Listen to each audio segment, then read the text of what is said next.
السلام عليكم ورحمة الله وبركاته، ازيكم عاملين ايه؟ وحشتوني جدا جدا من اخر فيديو كنا فيه مع بعض. ونقول اللهم صل وسلم وبارك على سيدنا محمد وعلى اله واصحابه اجمعين. لو اول مرة تشوفيني معاكي اختكم مكرمة صاحبة قناة ماما وكوكي، ما تنسينيش بلايك واشتراك في القناة عشان يوصلك كل جديد. قناتنا حلوة وخفيفة كده، وفيها روتينات، فيها فيديوهات، فيها فلوجات. خشي بس خدي لفة فيها تعجبك قوي قوي قوي قوي. اشتركي بالزر الاحمر اللي تحت القناه واعملي لي لايك عشان تاكدي ان الفيديو وصلك وعجبك، وسيبي لي كومنت حلو عشان خاطر تاكدي لي كده ان انت نورتيني واختي من اخواتي الجمال. ويا رب عيلتنا تكبر لحد ما توصل ل100,000 مشترك ان شاء الله باذن الله. بصوا بقى، هنا كانت الساعه حوالي 9 بالليل او 10 كمان، وهم كانوا جعانين. تمام، كان عندي انا كنت امبارح عامله فراخ ورز وحمام بس مصورتش معاكم.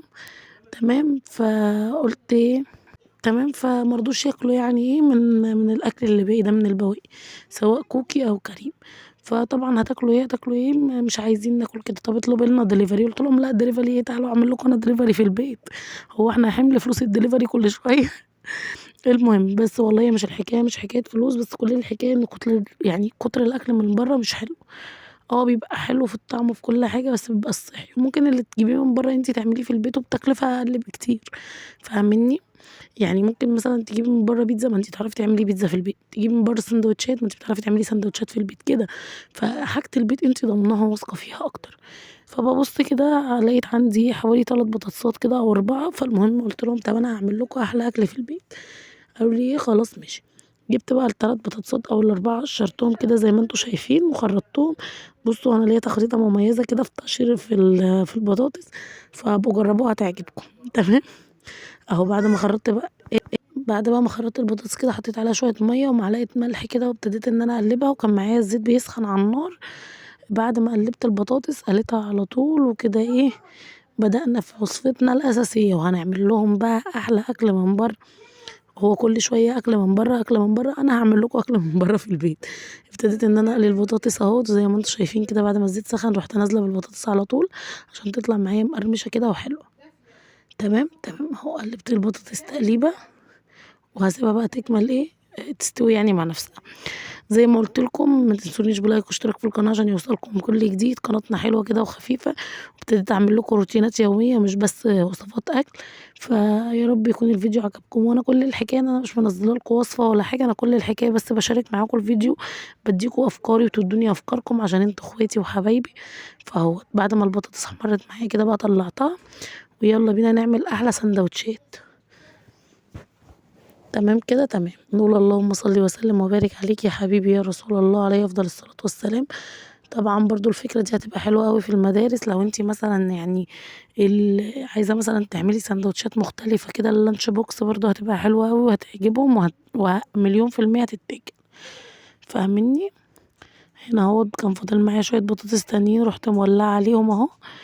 وبعد كده تعالوا معايا، عندي بقى الخلطة اللي هي بتاعة البطاطس ديّة، اللي هي بتيجي من السوبر ماركت كده. تمام، كانت عندي في التلاجة، فقُلت برضه إيه، هاحط منها تدّيهم طعم حلو.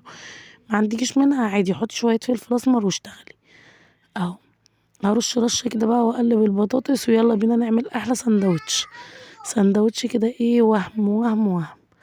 تمام، صدّقيني الساندوتش دوّة هيعجبهم أوي ومُشبع أوي وهيعجبكم كده. تمام. طلّعت بقى بعد بقى ما قلّبت البطاطس كده ورُحت منقلاها في طبق تاني يعني، وهابتدي بقى أشتغل في الساندوتشات بتاعتي على طول. تمام، تمام. المهم يا جماعة، كنا عايزين بقى دعم باللايكات شوية، اللايكات قَلّ خالص، وعايزاكم تقولوا لي إيه رأيكم في الكام فيديو اللي فاتوا. ما كانوش وصفة وما كانوش طبخ وما كانوش أي حاجة. كل الحكاية كل الحكاية بس إن أنا حبيت أشارك معاكم اليومين اللي فاتوا كده كانوا حلوين وفُسح حلوة وخروجات حلوة، فحبيت أشاركها معاكم. فعايزاكم بقى تقولوا لي إيه رأيكم في الفيديو بجد. هنا بقى كنت جِبت الكاتشب ده من السوبر ماركت، كانت العبوة دي عاملة 30 جنيه وبس، حلوة أوي بصراحة وجميلة، وتقريبًا كده شركة مصرية يعني. المهم، ابتديت بقى إن أنا أحط البطاطس بتاعتي بتقرمش وجميلة كده، وهاحط طبقة كاتشب تحت، وأحط البطاطس وأحط طبقة كاتشب فوق. وبجد بجد الساندوتش دوّة كان جميل أوي ومُشبع وحلو جدًا. جرّبيه بس كده مش هتندمي. حتى لو خارجة ممكن تعمليه وتخلّي الكاتشب معاكِ تحطيه على الوش بس. لمّا تيجي تطلّعي الساندوتش سواء لانش بوكس بقى سواء كده، سواء كده هيعجبِك أوي، بس إيه جرّبيه والله مش هتندمي، وأكلة خفيفة أكلة لآخر الليل كده، مش هتقومي مثلًا تعملي لهم مثلًا أكل ما ياكلوهوش أو كده، لا الأكلة دي خفيفة ومشبعة وحلوة جدًا، بس لو إن أنتِ مثلًا إيه عملتيها برضه بالتريكات بتاعتها المضبوطة، فاهمينّي؟ أكيد فاهمين يعني. وزي ما قُلت لكم قولوا لي برضه إيه رأيكم في الفيديوهات اللي فاتت، كانت خروجات وفُسح ورحلات وفي أفراح كده يعني، كان شوية روتينات حلوة. بصراحة كان نِفْسي كتير أوي أوريكم الفستان أو الدريس اللي أنا أخدته من عند نور عادل، بس للأسف طبعًا أنا ما باظهرش معاكم، فبالتالي ما عرفتش إن أنا أوريكم الدريس بتاعي، تمام. بس قولوا لي لو عايزين مثلًا جولة في الأتيليه عند نور عادل، هي صاحبتي وحبيبتي، هاروح أعمل لكم جولة في الأتيليه وvlog كده حلو، ونتفرج على الفساتين اللي عندها كلها وتقولوا لي إيه رأيكم. وعلى فكرة أسعارها حلوة جدًا وأسعارها متهاونة جدًا. تمام. المهم ابتديت بقى أنا أحشي في الساندوتشات كده، كان في برضه عايز من غير كاتشب، قال لي: "يعني إيه يا كاتشب تحت يا كاتشب فوق بس خفّي الكاتشب." فاللي هو أنا خفّيت لهم برضه الكاتشب، تمام. وألف هنا وشفا عليهم، عملت لهم الساندوتشات، وبعد كده رُحت صلّيت أنا العشا وسِبتهم ياكلوا بقى بألف هنا وشفا ليهم، تمام. وهنا كمان هُم كانوا يعني من كتر ما هُم بيحبوا الحاجة دي، طبعًا ما فيش طفل بيختلف على البطاطس المحمرة، ما فيش طفل بيختلف على الكاتشب وعلى العيش الفينو، فبالتالي من كتر ما حابين الأكلة، لأ إحنا عايزين نعمل إحنا، يمكن أنتم شايفين إيد راحة جاية كده معايا، فقُلت لهم خلاص البطاطس اللي هُم على النار هتعملوها أنتم، تمام. بجد ساندوتشات مشبعة جدًا وهتعجبكم جدًا، جرّبيها بس مش هتندمي وهتعجبِك أوي، أوي، أوي.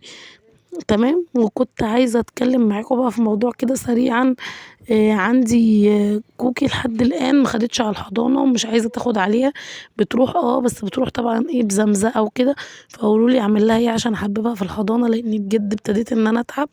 إحنا بقى لنا دلوقتي في شهر ونُص أهو رايحين الحضانة، كل يوم وهي رايحة الصبح عياط ويا ماما مش عايزة أروح، أو مش عايزة أروح، أو اللي هو أنا عايزة أروح بس أنا باروح عشان أنتِ عايزة توديني. فبجد يا جماعة لكل ماميز كده يعني متدربة قبل كده، عشان أنتم عارفين إن أنا ما عنديش غير كوكي، يا ريت تقول لي وتفيدني كده بأي فكرة إن أنا أحببها في الحضانة، فاهمينّي؟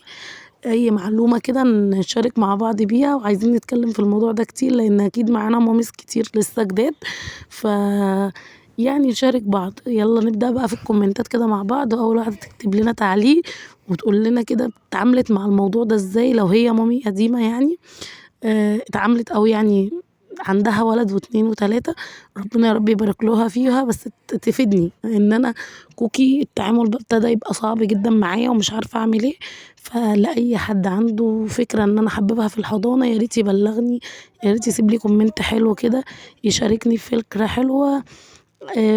وعايزين تشجيع بقى كده، الفيديوهات اللي جاية تبقى حماسية جدًا عشان عندنا فرح أختي، وهافرجكم على الشقة والعفش والتكاليف وكل حاجة، هنبقى مع بعض في كل حاجة. أستودعكم في الله الذي لا تضيع ودائعه، ومع السلامة.